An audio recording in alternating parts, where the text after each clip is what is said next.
बिस्मिल्लाहिर्रहमानिर्रहीम। अस्सलाम वालेकुम नाज़रीन, आप देख रहे हैं 92.8 विद सादिया अफसाल। अब से थोड़ी देर पहले इमरान खान साहब का पाकिस्तान तहरीक इंसाफ का जलसा था गुजरात में। वहां पर चीफ मिनिस्टर पंजाब चौधरी परवेज इलाही और उनके साहबजादे मोनस इलाही भी मौजूद थे। उन्होंने भी तकरीर की। जलसा ऑब्वियसली बड़ा था, पाकिस्तान तहरीक इंसाफ के जलसे बड़े होते हैं, इससे किसी को कोई इनकार नहीं है। गुजरात से इलेक्शन कंटेस्ट करें ये ऑफर की परवेज इलाही साहब ने और मोनस इलाही साहब ने साबिक वजीर आजम को। साथ ही साथ जो आज इमरान खान साहब ने नैरेटिव दोहराया अपने इस जलसे के अंदर, उन्होंने ये बताया कि क्यों उनके खिलाफ साजिश हुई, एब्सोल्युटली नॉट उन्होंने क्यों कहा था, और कौन लोग हैं जिन्होंने साजिश की, किस तरीके से इस मुल्क के जो मईशत है उसको तबाह किया गया। ये नैरेटिव उन्होंने आज के जलसे में भी दोहराया। फिर साथ ही साथ वो बार बार ये कह रहे हैं कि उनको उनकी जमात को दीवार से लगाया जा रहा है और अगर ये काम जारी रहा तो वो इस्लामाबाद आएंगे, इस्लामाबाद बंद कर देंगे। आज मोनस इलाही ने उनके इसी दावे को दोहराया और कहा कि जब हमें खान साहब कहेंगे हम इस्लामाबाद जाके शहबाज शरीफ साहब को, वजीर आजम साहब को वहीं पर बंद कर देंगे।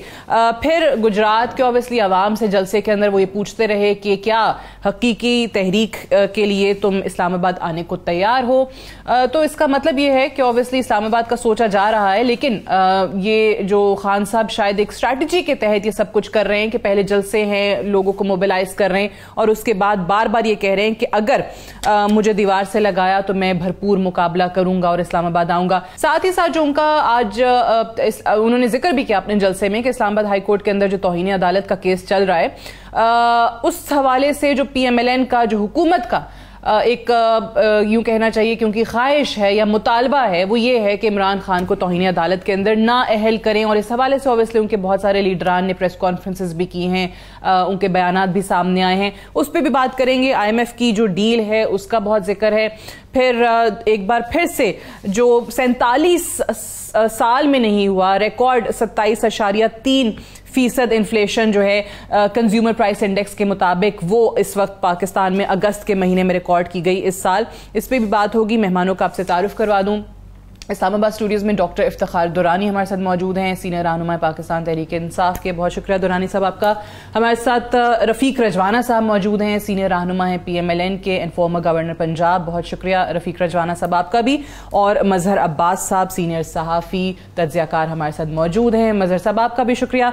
मजहर साहब आप ही के पहले तो एनालिसिस से मैं आगाज़ करती हूँ। ये जो इमरान खान साहब आज भी बात कर रहे हैं इस्लामाबाद बंद करने की, हकीकी तहरीक इस्लामाबाद लेकर आने की, फिर साथ ही साथ ऑब्वियसली ये धमकी कल भी थी, आज भी थी कि मुझे मजबूर ना करें। पहले तो मैं आपको ये एक ट्वीट है अक्स रिसर्च सेंटर का, और आप सोचें कि हम किस लेवल पर आ गए हैं। A young girl in flood hit Shahzadpur was allegedly tortured and raped by two men who kidnapped her on the pretext of giving her ration। यानी आप तसव्वुर करें कि किस लेवल पर हम पहुंच चुके हैं। और ये तो वो वाकया है जो आपको पता चल गया। न जाने ऐसे कितने वाकयात हैं, और न जाने ऐसे कितने वाकयात होंगे बिल्कुल कि इन इलाकों में हो रहे होंगे, और हमें इस चीज़ से फुर्सत नहीं है कि हम जो है वो किस तरीके से किस हुकूमत का ख़ात्मा करें या हुकूमत किस तरीके से अपने आप को बचाए। देखिए, आज जो सबसे मेरे लिए जो परेशान कुन ख़बर है, ज़ाहिर है एक तो जो आपको मैंने पढ़ के सुनाई, दूसरी ये कि जो IMF की आज रिपोर्ट है वो बहुत ख़तरनाक है और वो बड़ी परेशान कुन है इस लिहाज से कि वो ना सिर्फ ये कि गवर्नमेंट की क्रेडिबिलिटी को क्वेश्चन कर रहे हैं, यानी वो ये कह रहे हैं कि आपके पास बहुत ही सादा सी अक्सरियत है, वो ये कह रहे हैं, ये वार्न कर रहे हैं कि जिस तरह की महंगाई बढ़ रही है और ज़्यादा हो रही है, हंगामे हो सकते हैं। तो वो और ये भी कह रहे हैं कि इलेक्शन जो है मुस्तकबिल करीब में हमें नज़र नहीं आ रहे। तो इसके माने क्या हैं जी? इसके माने ये हैं कि वो गवर्नमेंट को अलर्ट कर रहे हैं कि सूरत हाल ऐसी नहीं है जिस सूरत हाल की आप निशानदेही कर रहे हैं। वो जाहिर है पिछली गवर्नमेंट के हवाले से भी उन्होंने उस रिपोर्ट में बात की है कि जो IMF से उन्होंने वो पूरे नहीं किए अपने, लेकिन मेरा ख्याल है ये बहुत डिस्टर्बिंग खबर है। लेकिन अभी जब ये खबर मैंने इस बच्ची की पड़ी तो मेरे लिए तो बहुत ही यानी हम तसव्वुर नहीं कर सकते कि एक आधे से ज़्यादा मुल्क जो है वो सैलाब कि उसमें, और जहाँ ऐसे वाक़यात हो रहे हों तो उसके बाद फिर रह क्या जाता है। वो ठीक है आप एंड दिस हैपेंड मजहर साहब in Shahdad Kot, you are saying? जी, शहदाद कोट में, Shahdadpur I think. Very disturbing. बिल्कुल वे सही कह रहे हैं कि ये बहुत ही अनफॉर्चुनेट है कि जहाँ पर सैलाब से लोग मुतासिर हैं, लोगों के प्यारे जो हैं वो बह गए हैं, जानी नुकसान हुआ है, लोगों के घर बह गए हैं, ख़त्म हो गए हैं, कुछ रहने को नहीं है, खाने को नहीं है, पीने को नहीं है। डॉक्टर साहब पहले तो इस पर ज़रा तबसरा फरमा दें। मजहर साहब ने खैर इतनी डिस्टर्बिंग न्यूज़ से शुरू किया है कि वहाँ पे उस लड़की को सिर्फ राशन के लिए धोखे से उसको रेप किया गया। बिस्मिल्लाहिर्रहमानिर्रहीम। ये बड़ा अफसोसनाक वाक़या है जी कल का, और इसको जितना भी हम कंडेम करें, मेरा ख़्याल है हमारे पास और कोई तरीक़ाकार नहीं था कंडेम करने के अलावा, क्योंकि हमारे जो इंतज़ामिया हैं और जो पॉलिटिकल विल है उस सूबे में वो बड़ी अफसोसनाक हद तक जो है ना अखलाकी गिरावट का शिकार है। मैं यहाँ पे कोई ऐसा इंप्रेशन नहीं क्रिएट करना चाह रहा, मैं उन लोगों के नाम भी नहीं लेना चाह रहा जिन्होंने अपनी ज़मीनें बचा के गरीबों को जो है सैलाब में ढकेला। ये सिंध में ही हुआ है और हम इसकी मुतत्ता बार जो है निशानदेही करते रहे हैं नेशनल टेलीविज़न पे कि इस तरह की सूरत हाल है कि वहाँ पे जो थाना कल्चर है, पुलिस कल्चर है, आपके सहाफ़ी कितने कत्ल हुए सिंध में, लेकिन अनफॉर्चुनेटली हम उस तरह आवाज़ उठा नहीं सकते हैं। और उस आवाज़ में जो है जो ह्यूमन राइट, स्पेशली जो इंसानी जानों की जो है के ऊपर जितने भी हमारे राइट्स हैं, इन बशमूल जो है मैं मेंशन करना चाहूँगा जो इन्होंने हमारे साथ 25 मई को किया, फिर जिस तरह इन्होंने शहबाज गिल के साथ किया। हमारे यहाँ ना जो इस वक्त ट्रेंड चल रहा है वो बड़ा अजीब सा है। ये तो बड़ा कन्वीनियंट है हमारे ऊपर कह देना कि जी जलसे करते हैं, ये सलाह पर काम नहीं करते, मुतहद नहीं होते हैं। बट अनफॉर्चुनेटली ये रियासत जिस तरफ को जा रही है और ये फ़ैसले जो हो रहे हैं, मैंने पिछले हफ्ते 3-4 मुतअद्दिद बार प्रोग्राम में बोला मैंने कि कोई बहुत ज़्यादा इनकरेजिंग सिचुएशन नहीं है। आप मीडिया को गैग कर रहे हैं, बंद कर रहे हैं, चैनल बंद कर रहे हैं, सहाफ़ियों को नौकरियों से निकलवा रहे हैं, हटवा रहे हैं। उसके बाद ह्यूमन राइट की शदीद वायलेशन हो रही है। आप सेक्सुअली टॉर्चर कर रहे हैं लोगों को, कस्टोडियल टॉर्चर। शहबाज गिल के केस में जो कि चीफ ऑफ स्टाफ था, पूरे टेलीविज़न पे जी मैं जो है मज़हर भाई से रिक्वेस्ट करूँगा इस चीज़ को हाईलाइट करें because he speaks on such issues as well. Custodial torture पे पूरे मुल्क में बात ही नहीं हुई है। ये गुआंटानामो बे अमेरिका ने इसलिए बनाया कि उनके लॉज थे, उन्होंने अपने मुल्क से बाहर जाके टॉर्चर किया लोगों के। हमारे यहाँ हम रोते रहे जब हमारे चेयरमैन ने बात की, उसके ऊपर जो है उन्होंने कंटेम्प्ट डाल दिया। वो कस्टोडियल टॉर्चर की बात कर रहा था। इस तरह ये जो वाक़या है इसको जितना हम कहें, क्योंकि हमारे माशरे की, हमने सही कहा है कि ये एक वाक़या है जो रिपोर्ट हो गया है, जो सामने आ गया है। इस तरह के पता नहीं कितने वाक़यात होते हैं जो सामने ही नहीं आते। सैलाब में जी हमेशा जब से आप देखें हमारा जो ट्रेंड है रिलीफ वर्क में और रेस्क्यू वर्क में, वो बहुत अच्छा हमारा रिकॉर्ड नहीं है। अच्छा, अभी ये जो सैलाब आया हुआ है इसमें अभी मेन सैलाब जो है वो आना है, क्योंकि ये सिंध वाला सैलाब नहीं, ये तो जो बारिशें हुई हैं उसके ऊपर आया हुआ है। और मेनली बिकॉज आपकी जो ड्रेन्स हैं वो बंद हैं, जो इन्होंने डाइवर्ट कर दी हैं। हालांकि बाकायदा there is an SOP district management का कि आप पुश्ते तोड़ के लेके जाते हैं, ठीक, लेकिन इसको जितना भी कहा जाए उसमें कोई दो राय नहीं है। दूसरी बात जो IMF की कर रहे थे ना जी, मेरा ख्याल है कोई ढकी छुपी बात तो है नहीं है। इंटरनेशनली जो रिप्यूट है इस वक्त, चाहे वो पीपल्स पार्टी की लीडरशिप की है, चाहे वो नून लीग की लीडरशिप की है, या फजल रहमान की है, या ANP की है, ये कोई ऐसी चीज़ नहीं है जिसमें कोई मेरा ख्याल है कोई नई बात आ गई है। क्रेडिबिलिटी एक सीरियस कंसर्न था, है और रहेगा। ठीक है, बट उसमें वो जो 7th और 8th रिव्यूज़ वाली जो एग्जीक्यूटिव समरी है उनकी, उसमें बहुत सारा वो ब्लेम आप लोगों की गवर्नमेंट्स पे डाल रहे हैं कि आप लोगों ने बहुत सारी शराइत पूरी नहीं की। एक बड़ी अच्छी किताब है, वो है ग्लोबलाइजेशन एंड इट्स डिसकॉन्टेंट्स। ये सीग्लिट्स है, उसका राइटर है जो क्लिंटन के एडवाइज़र थे, उन्होंने किताब लिखी हुई और IMF के ऊपर लिखी, वर्ल्ड बैंक में वो रहे हैं, वो काम करते रहे हैं। देखें, ये जो है मुल्की मफाद में आपने मुल्क आगे बढ़ना होता है। ये जो राइट्स जो जिस तरफ इशारा किया है इन रिपोर्ट में, ऐसा नहीं हुआ कि उन मुल्कों में जहाँ IMF प्रोग्राम है वहाँ पर नहीं हुए, यहाँ पर हुआ है। बट हमने सबसे पहले देखना है कि अभी देखें ना, जब कोविड आया हमारे ऊपर कितना प्रेशर था गवर्नमेंट में, जी लॉकडाउन करें, लॉकडाउन करें, लॉकडाउन करें। हम जो है इमरजेंसी फाइनेंशियल फैसिलिटी में गए IMF की, हमने कहा जी हम नहीं कर सकते। अच्छा, मैं इस पे आती हूँ, इस पे IMF की रिपोर्ट के अंदर जो जो चीज़ें हैं उस पर हम डिटेल में बात करेंगे। मैं रजवाना साहब को भी पहले शामिल गुफ्तगू कर लूँ। रजवाना साहब, ऑब्वियसली बहुत सारी चीज़ें, मजहर अब्बास साहब ने कितनी डिस्टर्बिंग न्यूज़ से प्रोग्राम का आगाज़ किया है, फिर उसके बाद जो IMF का जिक्र किया है, ऑब्वियसली ये हकायक हैं, आप इससे नजरें नहीं चुरा सकते, चाहे वो इनकी हुकूमत को बुरा उसमें कहें या आपकी हुकूमत को उसमें कसूरवार ठहराएं, लेकिन ये फैक्ट्स हैं कि इन्फ्लेशन से अवाम तैयार हैं। 47 साल हाई इन्फ्लेशन इस वक्त है, ओवर 27% है, जो कि कंज्यूमर प्राइस इंडेक्स के मुताबिक है। फिर ये जो IMF ने आपको बता दिया है कि आप सोशल प्रोटेस्ट और इंस्टेबिलिटी की तरफ जा रहे हैं, ये अवाम सड़कों पर आ गई महंगाई को लेकर, जिनको खाने पीने को कुछ नहीं मिल रहा, ऊपर से सैलाब ने आके हिट कर दिया है, हम किस तरफ जा रहे हैं? देखें जी, जो एनालिसिस हो रहा है उससे पहले तो मैं जो मजहर अब्बास साहब ने एक ट्वीट पढ़ा है, मुझे बड़ा दुख है, अफसोस हो रहा है।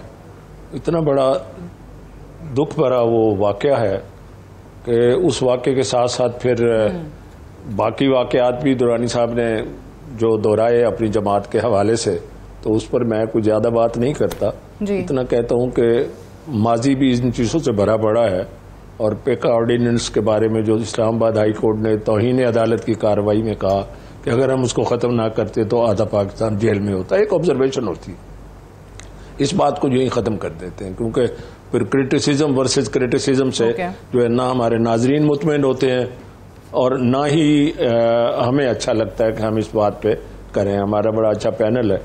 बाकी रही अभी IMF की बात हो रही थी। Initially this agreement was executed in between the PTI government and IMF। Government का हवाला भी छोड़ दे, पाकिस्तान के दरमियान था, रियासत के दरमियान था, मुल्कों के दरमियान होता है। IMF ने एक ऑब्जर्वेशन दी है, IMF ने जो ऑब्जर्वेशन दी है उसके मुताबिक उनकी अपनी ऑब्जर्वेशन है, उसमें बहुत सी चीजें हैं। उन्होंने पिछली हुकूमत पर भी कहा कि उन्होंने इसको जो है ना पाबंदी नहीं की, जो अनफंडेड सब्सिडी करके और पेट्रोल की कीमतें जो है पॉलिटिकल माइलेज के लिए कर दी, उस तफसील में भी नहीं जाते।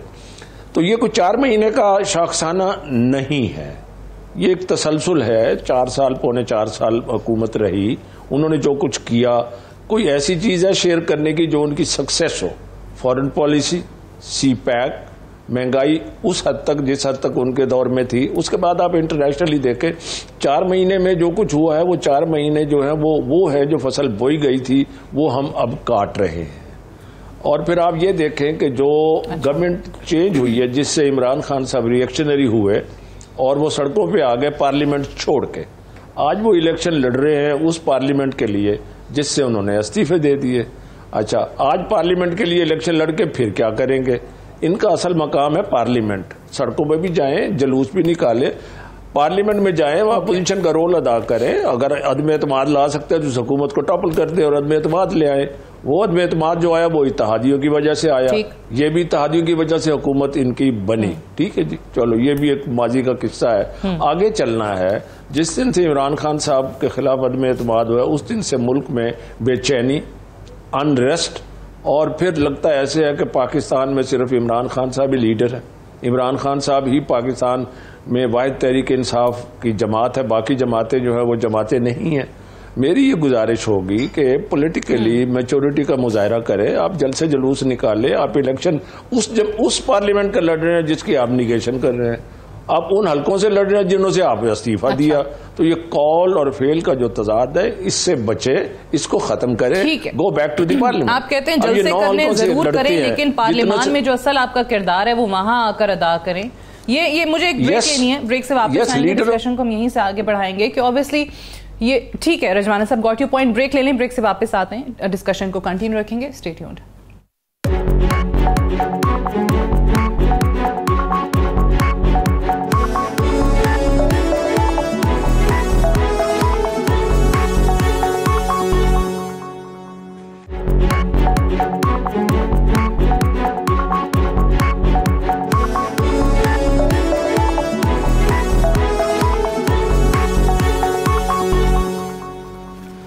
वेलकम बैक प्रोग्राम में एक बार फिर से खुशामदीद। इमरान खान साहब को इस्लामाबाद हाई कोर्ट से जब से मोहलत मिली है 1 हफ्ते की कि वो अपना जवाब दोबारा दाखिल करा दें, बुध को अब इस केस की समाअत है, तब से पूरी हुकूमत के बहुत सारे लोगों की प्रेस कॉन्फ्रेंसेज हो रही हैं, ट्वीट्स आ रहे हैं, मुतालबात किए जा रहे हैं कि क्यों इमरान खान को तौहीन अदालत में नाअहल नहीं किया जा रहा। इस पे ऑब्वियसली मिसालें दी जाती हैं कि जी निहाल हाशमी के साथ ये हुआ, तलाल चौधरी के साथ ये हुआ, फिर दानियाल अजीज़ के साथ ये हुआ, या यूसुफ रज़ा गिलानी के साथ ये हुआ। लेकिन कुछ और ऐसे भी स्टेटमेंट्स आए हैं कि जिसमें पाकिस्तान तहरीक इंसाफ उनको सोशल मीडिया पर भी चला रही है। देखिए ये सादिया, ये हमारा सियासी रवैया है और ये बड़ी बदकिस्मती है हमारी। अभी दुरानी साहब जो बात कह रहे थे, शहबाज गिल के साथ जो वाक़या हुआ उस पर कोई प्रॉपर इंक्वायरी नहीं हुई, प्रॉपर तरीके से उस चीज़ को नहीं देखा गया। फिर जो कराची में अलीम आदिल शेख के साथ हो रहा है, कराची में जो पॉलिटिकल वर्कर्स हैं वो मिसिंग हो रहे हैं, ये सारी चीज़ें जो हो रही हैं, जब मैं अपोजिशन में होता हूँ तो मुझे ये सारी चीज़ें बहुत बुरी लगती हैं, लेकिन जब मैं हुकूमत में होता हूँ तो मैं इन सारी चीज़ों का दिफा करता हूँ। यही कल भी हो रहा था, यही आज भी हो रहा है।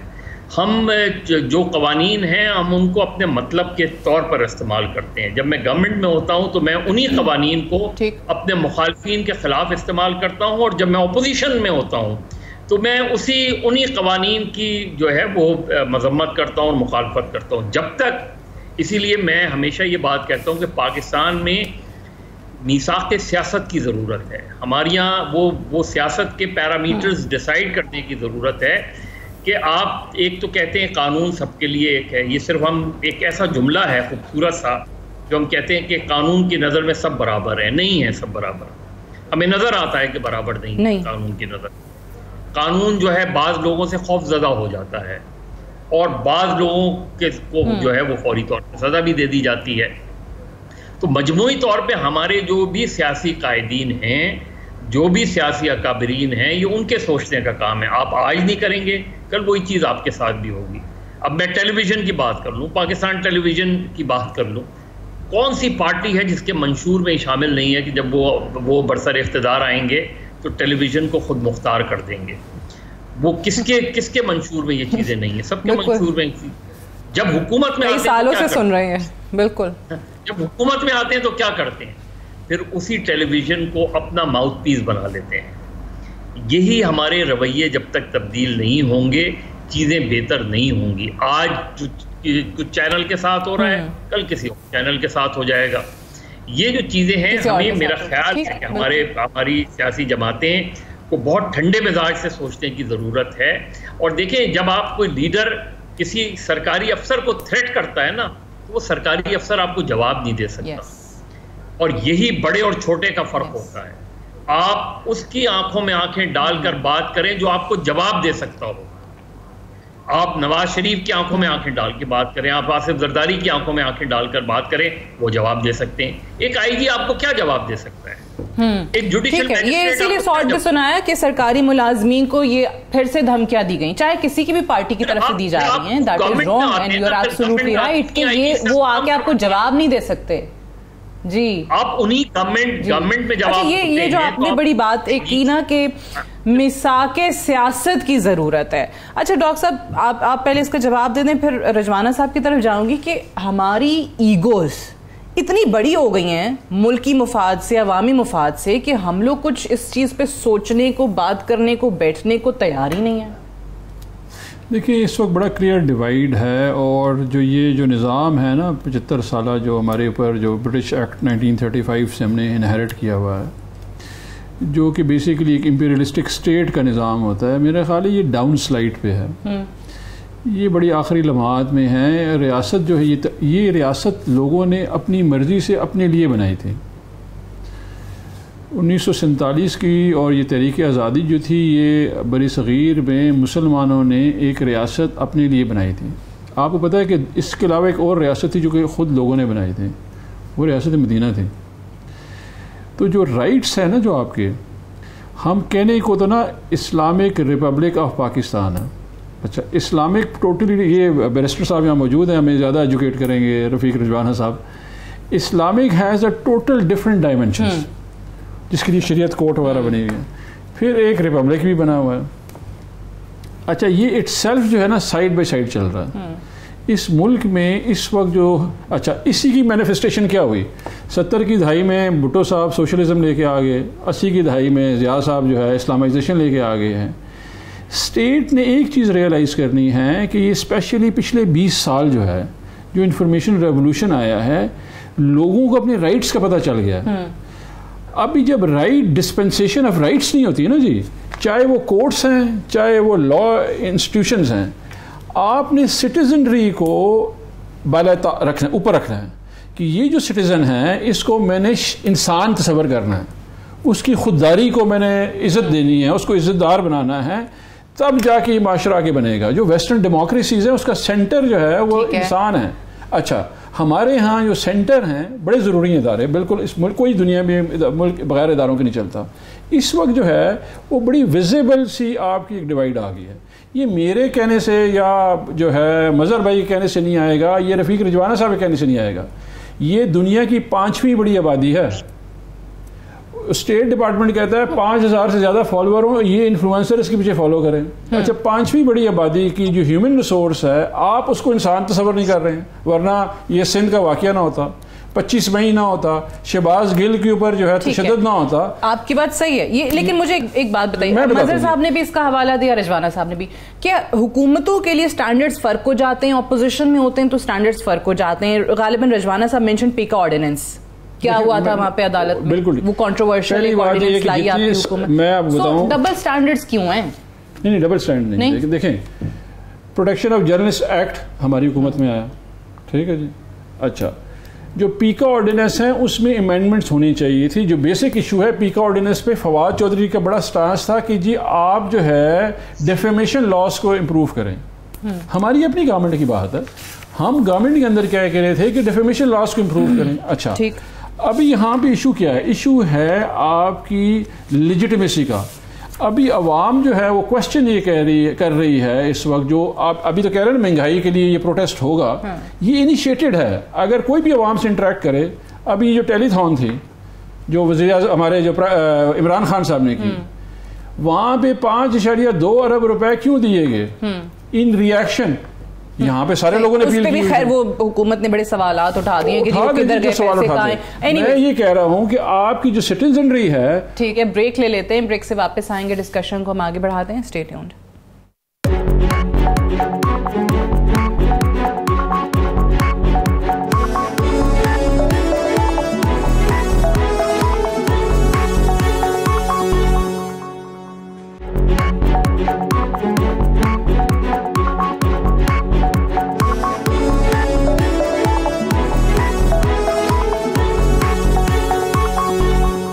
वेलकम बैक प्रोग्राम में एक बार फिर से खुश आमदीद। मज़हर अब्बास साहब, इसी पे आते हैं, आगे बढ़ते हैं। मुझे बताइए कि जिस तरीके से हम तीनों ही इस चीज़ पे आप लोगों का इत्तेफाक है कि चीज़ें ऐसे नहीं चल सकती, इस पे बैठ के कुछ करना पड़ेगा, सबको कुछ ना कुछ सोचना पड़ेगा, किसी एक इदारे का या किसी एक शख्स का, एक पॉलिटिकल पार्टी के कहने से चीज़ें सही नहीं होंगी। यहाँ पे आखिर कहाँ गलती हो रही है? इस वक्त की मैं बात कर रही हूँ, हुकूमत चेंज हो गई, तहरीक अदम एतमाद आ गई, इमरान खान साहब बाहर हो गए, अब किस तरीके से चीजों को आप वापस ट्रैक पे ला सकते हैं? देखिए सादिया, बहुत सीधी सी बात है। अभी थोड़ी सी दुरानी साहब जो बात कह रहे थे, मैं उसकी तस्दीक कर दूं। यही तो मसला था कि फवाद चौधरी साहब डिफेमेशन लॉ पर ही तो नहीं मान रहे थे।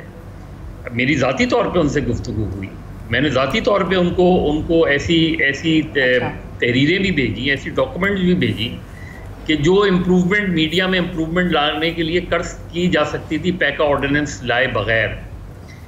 लेकिन बहरहाल उनकी अपनी मजबूरी होगी या उनका अपना एक विजन होगा। लेकिन मैं तो यही कह रहा हूँ कि इस मुल्क में डिफेमेशन लॉज को बेहतर कौन बनाएगा? आप हुकूमत में रहे, आपने नहीं बनाई। PMLN हुकूमत में रही, उन्होंने नहीं बनाई। पीपल्स पार्टी हुकूमत में रही, उन्होंने नहीं बनाई।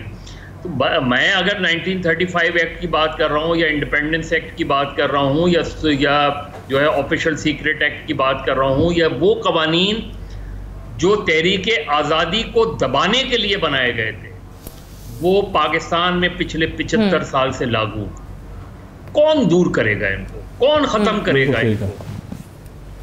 तो जब तक हम इस तरफ नहीं आएंगे उस वक्त तक चीज़ें इंप्रूव नहीं। मीडिया का सबसे बड़ा मसला आज क्या है मेरे नुक्ते नज़र से? डेफिसिट का, ट्रस्ट डेफिसिट का जी। पाकिस्तान की मीडिया का एतबार ख़त्म होता जा रहा है, पाकिस्तान की सियासत का एतबार ख़त्म होता जा रहा है, पाकिस्तान की जमहूरियत पर एतमाद ख़त्म होता जा रहा है। और हम ये सोचने को तैयार नहीं है, हम इसे डिस्कस करने को तैयार नहीं है। हमें सिर्फ ये चाहिए कि कोई मेरी तारीफ करे, बहुत अच्छा लगेगा, मुझ पे तनकीद करेगा, मुझे बुरा लगेगा। सही। हमें तनकीद करना भी नहीं आती, हमें तारीफ करना भी नहीं आती। हम जो है वो, हमें ये भी नहीं है कि आज़ादी इजहार अगर हो तो हमें उसका इस्तेमाल कैसा करना चाहिए, ये भी नहीं आता।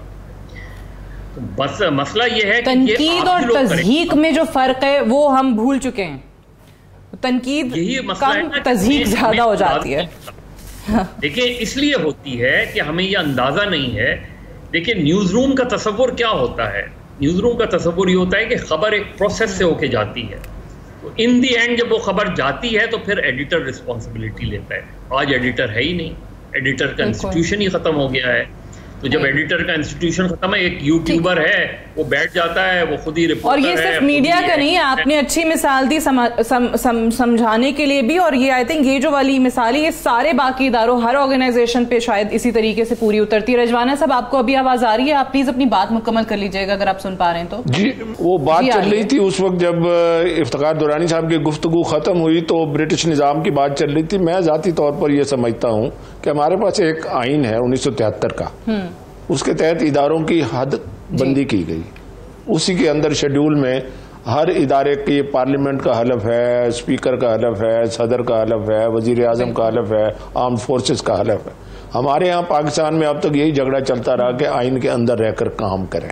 बात यह है कि जो ट्रस्ट डेफिसिट की अभी बात हो रही थी, इसमें कोई दो राय नहीं है कि आप जिस इंस्टीट्यूशन को हाथ लगा लें उसमें ट्रस्ट डेफिसिट है। अभी वो पेका ऑर्डिनेंस के बारे में डेफेमेशन लॉज की बात हो रही थी। आप लॉज जितने बेहतर कर लें, अगर जुडिशियल सिस्टम बेहतर नहीं होगा तो उस लॉज की इम्प्लीमेंटेशन नहीं होगी। मसलन आज कोई मैं डेफेमेशन का अगर केस करूं, मैंने काफी केसेस किए हैं, मुझे अभी भी याद है बड़े बड़े लोग थे, अजीज अहमद खान थे गालबन को साहब का फॉरेन मिनिस्टर थे, उनके भाई थे, उनके खिलाफ इनकम टैक्स वालों ने गलत काम किया, उन्होंने डेफेमेशन का सूट किया। वो कई साल तो खानेवाल में चलता रहा, उसके बाद चलते चलते हाई कोर्ट में था कि वो उनके भाई साहब दुनिया से रहलत कर गए। तो बात ही है ये, इस तरह के लॉज जो हैं डेफेमेशन के, आप दुनिया में देखें कि दुनिया में अगर डेफेमेशन के डर से झूठी खबर नहीं छपती, तस्दीक के बगैर नहीं छपती। आप चैनलों के टाइटल देख लें तो उसमें लिखा होता है बाद चैनल पे हर खबर तस्दीक के बाद, तस्दीक बाद में होती है। एक और बात है, मजहर अब्बास साहब की बात को आगे बढ़ाते हुए मीडिया के हवाले से, कल भी मैं किसी मीडिया में गुफ्तगू कर रहा था, मफरूजों पे बड़ी बहस होती है कि अगर ये हो जाए तो क्या होगा, अगर ये हो जाए तो क्या होगा। मसलन तौहीन अदालत का केस है, उसमें ये बात वाजे कर दें कि उस तौहीन अदालत में कोई पार्टी नहीं गई, तौहीन अदालत में इनिशिएटिव लिया है कोर्ट ने खुद। ठीक है जी, अब हर कोई अपनी अपनी उसमें इख्तरा निकाल। मैं as a student of law समझता हूँ, सीनियर वकील गए कोर्ट में पढ़ने गए, अदालत जाने और कंटेमिनर जाने, ठीक है, मगर एक कसूर ये भी है, लॉ जितने मर्जी बना ले, आप कह रहे हैं कि वो इशू नहीं, असल इशू इम्प्लीमेंटेशन का। आखिरी बात है, आखिरी बात जी फरमाइए, मुकम्मल कर लें, वन लाइन है, टाइम खत्म हो रहा है। मैं 1 मिनट की बात करता हूँ, 1 मिनट। जी जी जी जी 1 मिनट की बात है कि हम फिर केस लॉ पेश करते हैं सुप्रीम कोर्ट के कि ये सुप्रीम कोर्ट ने इस केस में ये फैसला किया, इसको आप फॉलो करें, उसको भी एक तरफ रख दें। अब जरूरी नहीं कि हर जगह पे हर सियासी लीडर को इस तरह के इंतकाम का निशाना बनाए, बेहतरी आनी चाहिए। Previous judgement should be revisited. मियां नवाज शरीफ को उन्होंने डिस्क्वालीफाई किया, जिस पॉइंट पे किया, ये सारी चीजें मुतालबा है कि उसको रिविजिट करें। तो यहाँ पे यही है कि जिसके खिलाफ आएगा वो कहेगा कि रिविजिट करें। आप लोगों की अगर पीटीआई के खिलाफ कुछ आता है तो शायद आप भी ये कह दें, लेकिन इन्होंने कहा कि कॉन्स्टिट्यूशन के मुताबिक चल रहे हैं, आप उनको नहीं चल रहे। देखिए, आईन पाकिस्तान में मेरे हुकूक डिफाइंड हैं। शहबाज गिल को कस्टोडियल टॉर्चर हुआ, ARY को बंद कर दिया, सहाफियों को आपने निकाल दिया। ये आइन में कहाँ लिखा हुआ है? आइन में आपने शहरियों को हुकूक देने हैं। ये वो वक्त आ गया जहाँ पे शहरी हुकूक मांग रहे हैं। इस वक्त हुकूमतों को, रियासत को ये देखना है कि ये 22 करोड़ अवाम हुकूक मांग रही है। आइन में तो लिखा हुआ है, आप भी कहते हैं, मैं भी कहता हूँ, हर हुकूमत कहती है, दे नहीं रही है।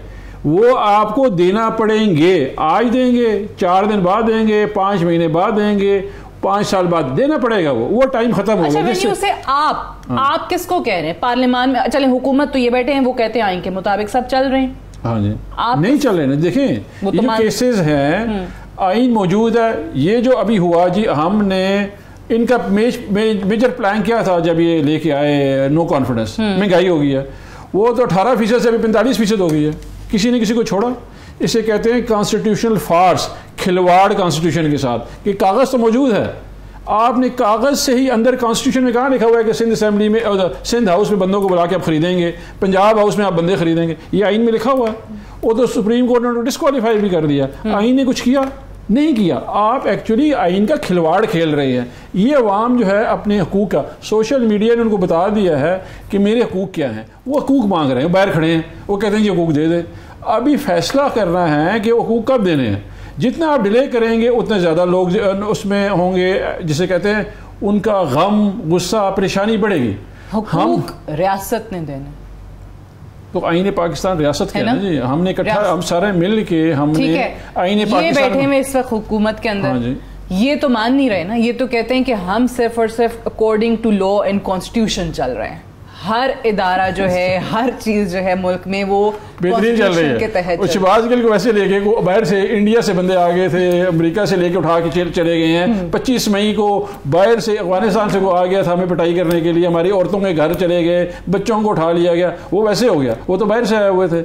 अच्छा, उस पर अगर आप बात करेंगे, आपने, मैं मजहर साहब की बात बिल्कुल एग्री करता हूँ कि जी इसके ऊपर आपने रियलाइज़ करना है।